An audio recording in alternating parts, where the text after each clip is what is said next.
block 2. We have another warm-up, another problem of the block, some review. Big idea will, I think, be exactly the same as the last big idea, and some practice and work from a worksheet. All of this outlined in a document I have sent you and will put on the Google Classroom. So our warm-up. Our warm-up is back to a little algebra because I'm pretty sure that you didn't do algebra over the break. I'm pretty sure I didn't do algebra over the break. Oh wait, I am still in break. All right, so this is the stuff where I gave you the option of putting down the green line. Not a green line, a green wiggly line. There's really no point to doing that until you get this set up so that we can figure out what's in the right spot and what's in the wrong spot. And we can't do that until we get the brackets taken care of. So we have to multiply -3 times x, and that gives us -3 just crushed up against x. And then also -3 multiplied by -2, which is +6. So now I can write down my next line, which I'll do in blue just for fun. 7 gets written down again. Then my first bounce, my first arrow result, my second arrow result, and write down the 1 again. And then we can play that game of what's in the right spot and what's in the wrong spot.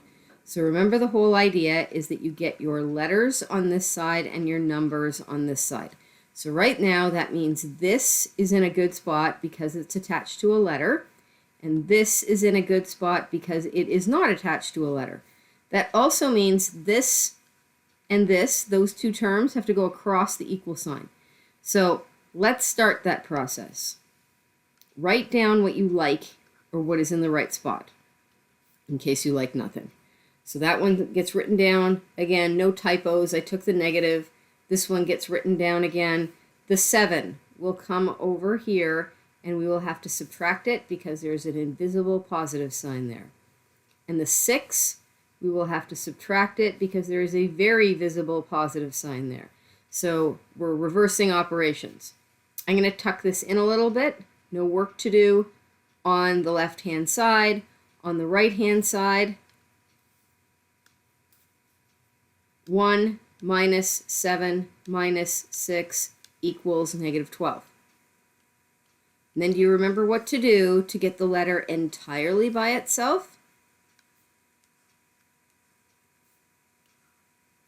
This is where whatever is preventing it, because this is smushed or times, you have to divide. So we have to divide by -3 here and by -3 here, and we end up with just x equals -12 divided by -3 is 4. And as promised, I always give you the nice answers. So that is a bit of review. All that means is that if I put 4 in here, so 4 minus 2 is 2, then -3 times 2 is -6, 7 minus 6 is 1. 4 is the only number that you can stick in where this x is that'll give you a 1. Any other number will not give you a 1. So that's what you've found. That's what you've solved for.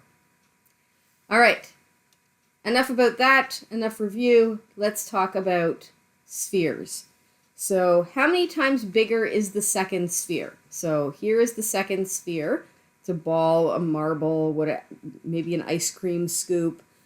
This one has a radius of 5 millimeters, and this one has a diameter all the way across of 2 centimeters. So we've got some problems here. First problem is one's a radius, one's a diameter. Second problem is one's in millimeters, one's in centimeters. So that's what you should notice first. Once you notice that, you should think to yourself, hold on a second, I don't even know how to find the volume of a sphere. Yes, I totally know where to find the formula for the volume of a sphere, but I haven't been taught how to use this yet. So let's teach you how to use it and come back to the problem. So here's the formula, both versions, like I just circled. This is the one I like. This is called a sphere, but it could be a ball, it could be a marble, it could be anything round and three-dimensional. So here's a question where I've just given you a picture.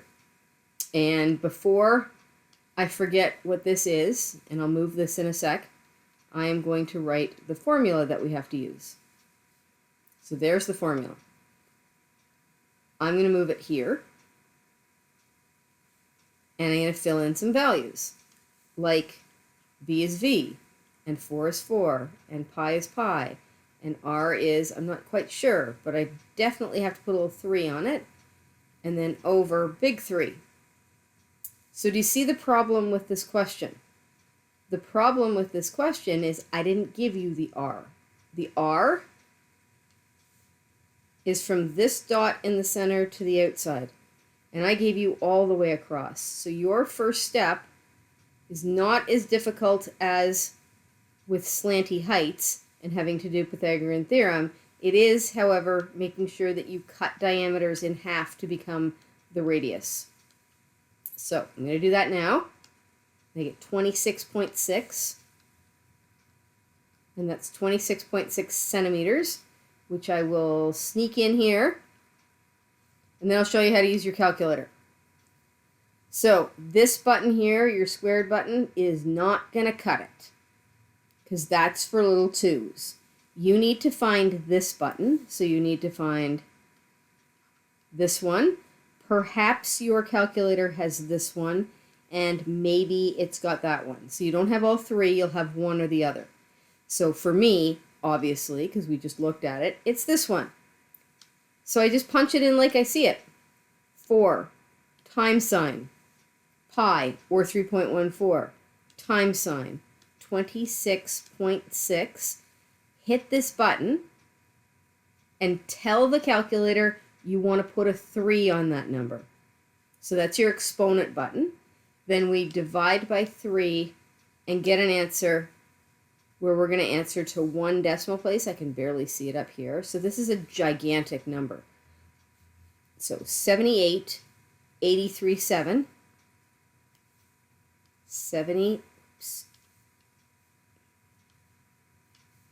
78.83.7. Said totally wrong, but I'm trying to memorize a number. And then to 1 decimal place, 0.6. And we have the volume. And remember, even though this may not look like a three-dimensional figure, you need to tell me that it's a three-dimensional figure. So the thing that I usually do with spheres, because they are harder to draw for me personally than a cone or a cylinder or a pyramid, is I'll write you the information. So this is a soccer ball, which is a ball, which is a sphere, and this soccer ball has a radius of 8.5 inches. So that is me telling you that. And then we can use this exact same formula. So, whoa! I am going to clone it. That took a lot more work than just writing it down. And now, I can just put in the numbers. So this question was way harder. Black pen. 4 pi 8.5, no previous calculations necessary, to the exponent 3, because that's what the formula says. You can't mess with it. And then we punch it in. So because 8.5 is less than 26.6, I am not expecting a super gigantic number, at least not as super gigantic. So 4 times, I'm going to use my pi button again, times 8.5. Hit that special exponent button and tell it the special exponent you want to use. And then you have to divide by 3 at the very end. And see, not so big. Still pretty big. I'd like that much money for my birthday, which is not soon. 2572.4. 2572.4. Double check that. And this one was inches. So ice.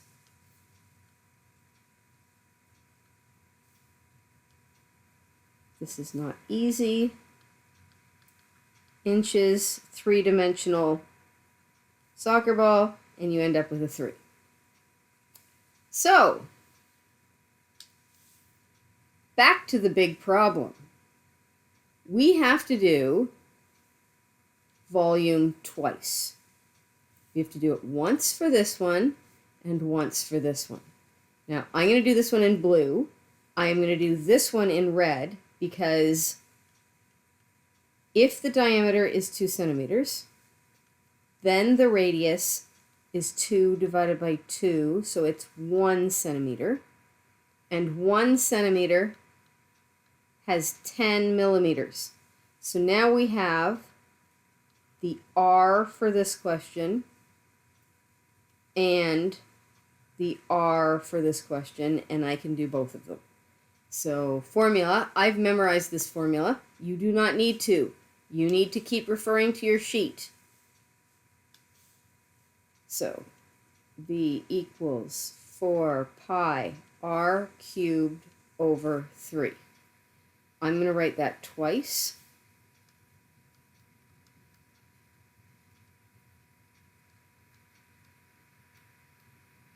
And let's do the first one in blue.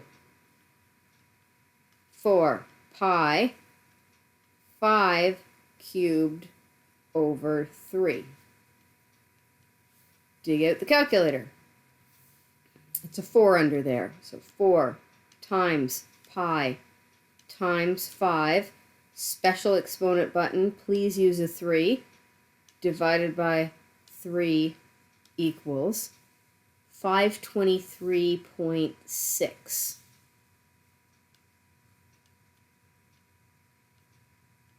And that one is millimeters cubed. Now, if you don't have that button, or if you don't want to find it because you're feeling a little lazy, 4 times pi times 5 times 5 times 5, that's 3 of them, divided by 3 equals exact same answer. Lots more button pushes. All right, so there's the first one, the little marble. Red pen. 4 pi 10 cubed over 3.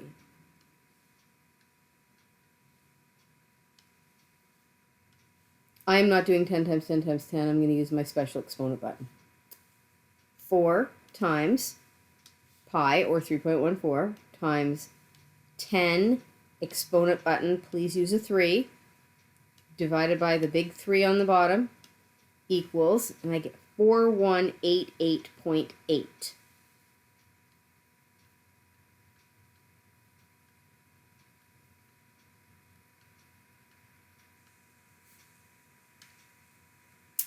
Okay, this does not answer the question. So if you did this on an open response question, you would get a code of 3 because you found the volume for both spheres correctly but didn't answer the question. And the question says, how many times bigger is the second sphere? So what you have to do now is you have to take these two answers, and because they're asking you about how many times bigger it is, you get to take the big one, which is bigger, and you get to divide it. So that's my short form for division instead of that. Divide it by 523.6, which is the other one. So this will figure out how many more times this is bigger than this one. So let's see what happens. Not going to remember these numbers. Whoa! Okay, I guess I'll have to remember these numbers. 4188.8 sitting, whoa, 0.8 sitting right there, divided by, barely see it, 523.6 equals, whoa, 8. This is a perfect number. So therefore, the bigger sphere is 8 times larger, bigger than the smaller sphere. The end. All right, so what do you think our big idea is here? Our big idea is the same as the last one. Use the yellow sheet for volume questions. I'd like to add on a tinier big idea. And that is, don't forget you have a choice of buttons.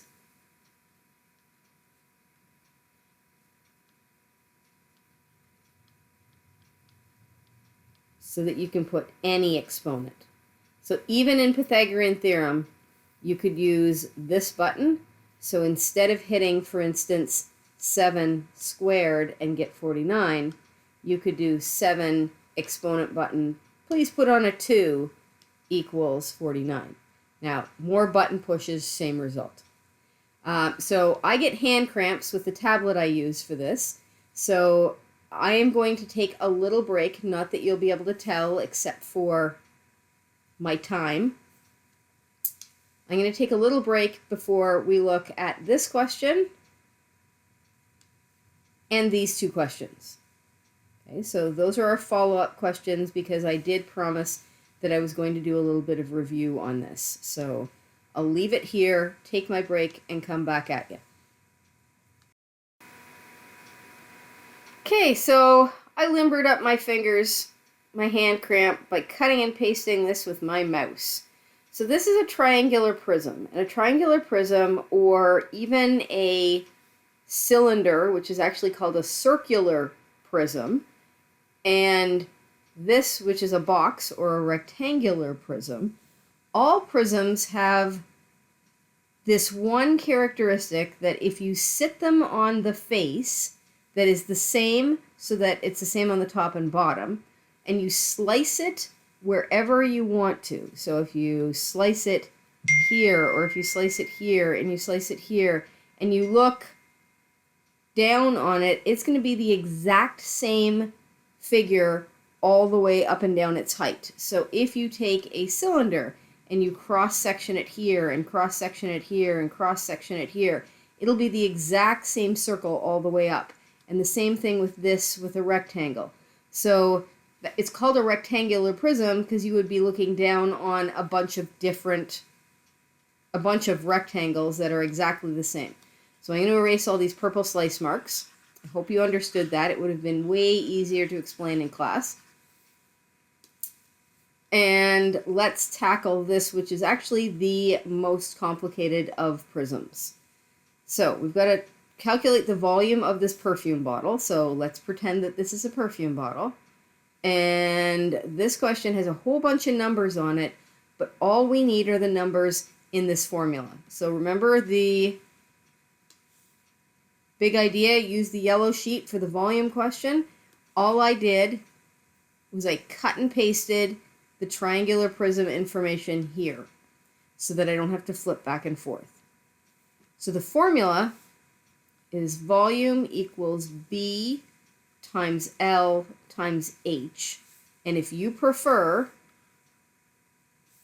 you could actually use B times L times H and then divided by 2. Now you'll notice that this formula is exactly the same as the one that we just finished, the area of the base times the height, only it's not divided by 3 because it's not pointy. It's not a pyramid, it's a prism. So the B is this. So for us, it's the 8. And then it makes a big deal, sorry about that, I am in my living room. It makes a big deal about the L that comes next being at right angles to the b. So I'm going to have to use 3 and ignore all the other numbers because it's at right angles to the 8. And then times the h, the straight up and down, which is the 15,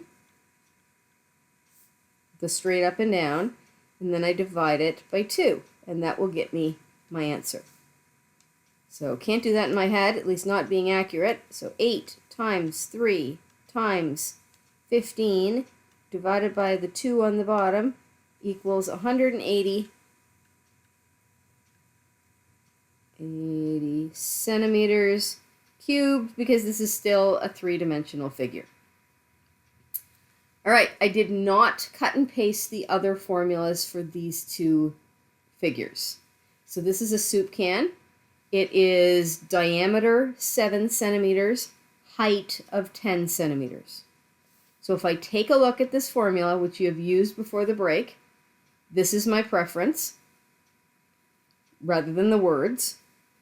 Volume equals pi r squared h, and r is halfway across. So I'm going to write that down before I forget it.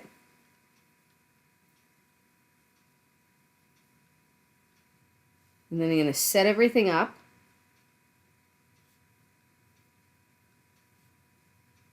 And put in the 10 for the h. I cannot put 7 in here. And the reason I can't put 7 in there is because I need it from center to outside, which will be 7 divided by 2.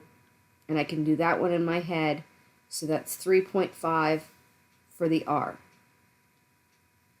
Then I can go back and use my calculator and use my regular exponent button, unless you want the extra button pushes. So pi times 3.5, I'm going to use the direct squared button, times the 10 equals, and let's go one decimal place again, 384.8.